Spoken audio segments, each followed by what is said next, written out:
My name is Maimah Karmo. I'm a first-generation immigrant and a 14-year survivor of breast cancer, a sole-purpose love warrior, and a justice seeker. Since I was a child, I've known that I was born to live a life of service and compassion. In 1989, when I was 15 years old, I came to the U.S. after fleeing a war in my home country of Liberia, and I'd seen things that, frankly, no child should ever see. I'd also seen the power and beauty of compassion as I watched my mother, who was a nurse, train women from all over the country to become health workers. My mother, when I was 13 years old, ever a nurse, showed me how to do a breast self-exam. She taught me the importance of knowing my body and to speak up if something came out or looked wrong. 14 years ago, in the fall of 2005, I found a lump in my breast while taking a shower. I went and saw my OBGYN, who sent me to see a surgeon and to get a mammogram. The mammogram came back clean, and the doctor told me that I was too young to have breast cancer and to go and live my life, and to come back in 6 months or a year, or when I was 40. I had to push for 6 months to get a biopsy. And then, on February 28, 2006, at 4:45 p.m., I learned I had stage 2B triple negative breast cancer. I had no family history, and I was only 32 years old. Triple negative breast cancer is one of the most aggressive types of breast cancer for which there was no targeted treatment at the time, and no effective diagnostic tool beyond a biopsy. How many other women my age were being told by their doctors that they were okay, or to wait? If I'd waited, I'd be dead today. One night laying in bed, feverish, nauseated, and drained, just tired of being tired, I began to map out what would later on become Tigerlily Foundation. Our mission is to educate, advocate for, empower, and support young women before, during, and after breast cancer. Women come to us worried, afraid, and we turn them into warriors. We help women from all backgrounds, those who are at heightened risk, those facing health disparities, and those with less access to care. As I grew in my advocacy and along the path of discovery, I learned that Black women have a higher incidence of breast cancer at younger ages and more aggressive breast cancers. Black women are often diagnosed with cancer at later stages. Due to systemic racism and biases, Black women face multiple barriers to care.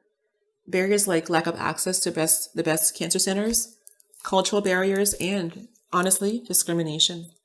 Due to medical mistrust and abuse and experimentation on Black people, there is little or no trust in the healthcare system. For Black women, clinical trial engagement is less than 5%. We are absent in all but the statistics. And COVID-19 has made these worse and exacerbated all these existing barriers and health inequities. When I attend conferences, I see people in the healthcare system, scientists, researchers, talking about disparities and the critical needs of the community. But I've rarely seen them ask someone like me, a Black woman, what we need. Nor have I seen women who look like me at these tables. To stand here and speak to you today, I feel seen.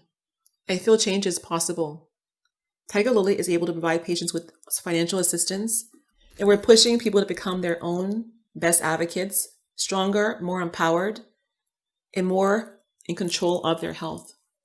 With partners like you in biotech and pharma, we're working to pinpoint where the deepest needs are, to work to build patient trust and engagement, and ensure people are getting screened and getting patients screened safely.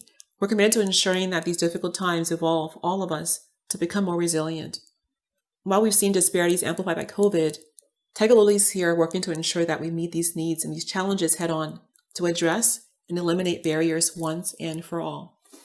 I know what it's like to fight. I've survived 2 civil wars and international conflict. I've had to fight for my family and fight for my life. I know this battle is winnable, but it needs and will take all of us. The Tigerlily Inclusion Pledge provides a transparent and tangible framework across stakeholder sections, which identifies and tracks equity actions, holding people accountable who, by either action or inaction, contribute to the loss of life for people of color. I always say race, literacy, financial barriers, access, social, systemic, and hereditary background should not be determinants of life and health equity. Our inclusion pledge is a rallying cry and a catalyst for change that will unite organizations all around the world to dismantle systemic barriers to care. It's incumbent on us all, and those in particular who have privilege, that allows for the oppression of others to use our privilege to end discrimination once and for all. As Dr. King said, what affects one affects all. I cannot be who I ought to be if you are not who you ought to be. That is the interrelation of reality. Our humanity is the one thing that strips away our color. In the middle of this crisis, we have to act to create a better world. Think about what change you can make today. Devote your time, devote your love, devote your capital, your soul, and energy to work towards that. Take the Inclusion Pledge today. Thank you.